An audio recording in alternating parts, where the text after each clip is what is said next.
এবার নজর রাখবো ভোটে বাধা দিলে তৃণমূল কর্মীদের বাঁশ দিয়ে মারধরের নিদান দিচ্ছেন। একেবারে ঠিক শুনছেন, এই নিদান কার তরফ থেকে দেওয়া হয়েছে বনগাঁর বিজেপির জেলা সভাপতি যিনি রয়েছেন, বিজেপির জেলা সভাপতি দেবদাস মণ্ডল, তার তরফ থেকেই এই নিদান। আর তারই মন্তব্যে বিতর্ক সৃষ্টি হয়েছে, কি বলছেন তিনি শুনুন।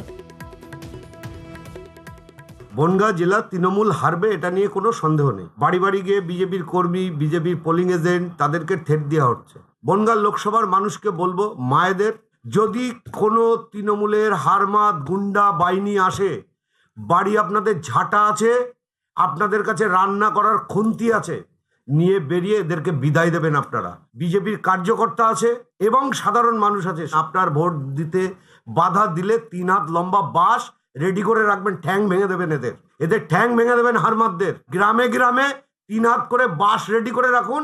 আর মায়েদের উদ্দেশ্যে বলছি, আপনারা ঝাঁটা আর খুন্তি রেডি করে রাখুন। অনিরুদ্ধ আমাদের প্রতিনিধি রয়েছেন আমাদের সঙ্গে। অনিরুদ্ধ, দেবদাস মণ্ডলের বক্তব্য আমরা দর্শকদের শোনাচ্ছিলাম। খুব স্বাভাবিকভাবে তিনি এভাবে কর্মীদের, তৃণমূল কর্মীদের বাঁশ দিয়ে মারধরের নিদান দিচ্ছেন। একদমই। দেখো সোনিয়া, আগামীকাল বনগাঁ লোকসভা নির্বাচন। এই লোকসভা নির্বাচনের প্রাককালে আজ সকালেই নিজের বাসভবনে সাংবাদিক সম্মেলন করে বনগাঁ জেলা বিজেপি সভাপতি দেবদাস মণ্ডল রীতিমতো নিদান দিয়েছেন। তিনি প্রাথমিকভাবে অভিযোগ করেছেন যে বনগাঁতে বিভিন্ন জায়গায় লোকসভা নির্বাচনের আগে তৃণমূল কংগ্রেসের দুষ্কৃতীরা ভয় দেখাচ্ছে, ফ্লেক্স ছিঁড়ে দিচ্ছে, পতাকা ছিঁড়ে দিচ্ছে এবং প্রাথমিকভাবে মহিলাদেরকে ঝাঁটা পেটা করার জন্য নিদান দিয়েছেন। বলেছেন ঝাঁটা খুন্তি নিয়ে যারা ভোট দানে বাধাদান সৃষ্টি করবে, তৃণমূল কংগ্রেসের কর্মীরা যদি বাধাদান সৃষ্টি করে তাহলে তাদেরকে সেখান থেকে বিতাড়িত করতে হবে। এবং বিজেপি কর্মী সমর্থকদেরকে তিনি কিন্তু একদম নিদান দিয়েছেন যে 3 হাত বাঁশ রাখবেন, যদি কেউ আপনার ভোট দিতে বাধাদান করে তাহলে তার ঠ্যাং ভেঙে দেবেন, এমনই কিন্তু নিদান দিয়েছেন বনগাঁ জেলা বিজেপি সভাপতি। যদিও এই জেলা বিজেপির এই বক্তব্য নিয়ে রীতিমতন কটাক্ষ করেছেন বনগাঁ জেলা তৃণমূল কংগ্রেসের সহসভাপতি প্রসেনজিৎ ঘোষ। তিনি জানিয়েছেন ভোটে হারবে জেনে বিজেপির পক্ষ থেকে এই ধরনের বক্তব্য দেওয়া হচ্ছে। তৃণমূল কংগ্রেস অন্য সংস্কৃতিতে বিশ্বাস করে, যেহেতু নিজেদের গোষ্ঠীদ্বন্দ্বে জর্জরিত বিজেপি, সেই কারণেই এই বক্তব্য পেশ করছে বিজেপির পক্ষ থেকে। সোনিয়া, এই লোকসভা কেন্দ্রে ওদের পরাজয় নিশ্চিত, এটা ওটা বুঝে গিয়েছে। ওদের পায়ের তলা থেকে মাটি হারিয়ে গিয়েছে। সেই নিশ্চিত পরাজয় জেনে উন্মাদ পাগলের মতন কথা বলছে। মানুষ গণতান্ত্রিক পদ্ধতির মধ্যে দিয়ে নিজের ভোট নিজে, তার নিজের ভোট কেন্দ্রে গিয়ে নিজের ভোট নিজে দেবে। তাতে বিশ্বজিৎ দাস রেকর্ড ভোটে নির্বাচিত হবে এবং ওদের জামানত থাকবে কিনা সে বিষয়ে এখন সংশয় দেখা দিয়েছে।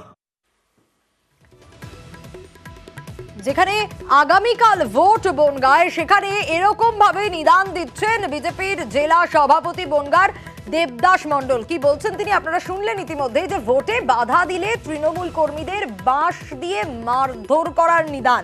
একেবারে ঝাঁটা খুন্তি নিয়ে মহিলারা বিদায় দেবে তৃণমূলকে, এমনটাই মন্তব্য। তার এই মন্তব্যে স্বাভাবিকভাবে বিতর্ক তৈরি হয়েছে। আর ভোটে হারবে বলেই মন্তব্য করছে বিজেপি, এমনটা পাল্টা বিজেপির তরফ থেকেও বিজেপিকে কটাক্ষ করেছে তৃণমূল। আর জঙ্গল থেকে লোকালয়ের পাশেই রীতিমতো হাতি, আর হাতির দল সেখানে নকশালবাড়ির কলাবাড়ি জঙ্গল, সেখানেই রয়েছে 35টি হাতির দল।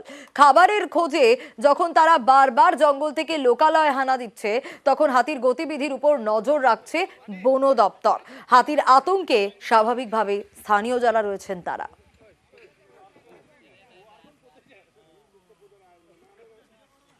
প্রধান পঞ্চায়েত নিয়ে বসা উচিত, সচেতন করা উচিত, যাতে এইভাবে বিদ্যুতের তার দিয়ে না, মানে আমার ফসল হোক বা ভুট্টার বাগান হোক, যেটাই হোক, বিদ্যুৎ দুজনে ঘেরা দিয়ে না রাখে। কেননা আমাদের এই এলাকাটা জলদাপাড়া এবং নর্থ খারবাড়ি এলাকাটা হাতিপ্রবণ এলাকা, সবসময় বন্যপ্রাণী এখানে আসে।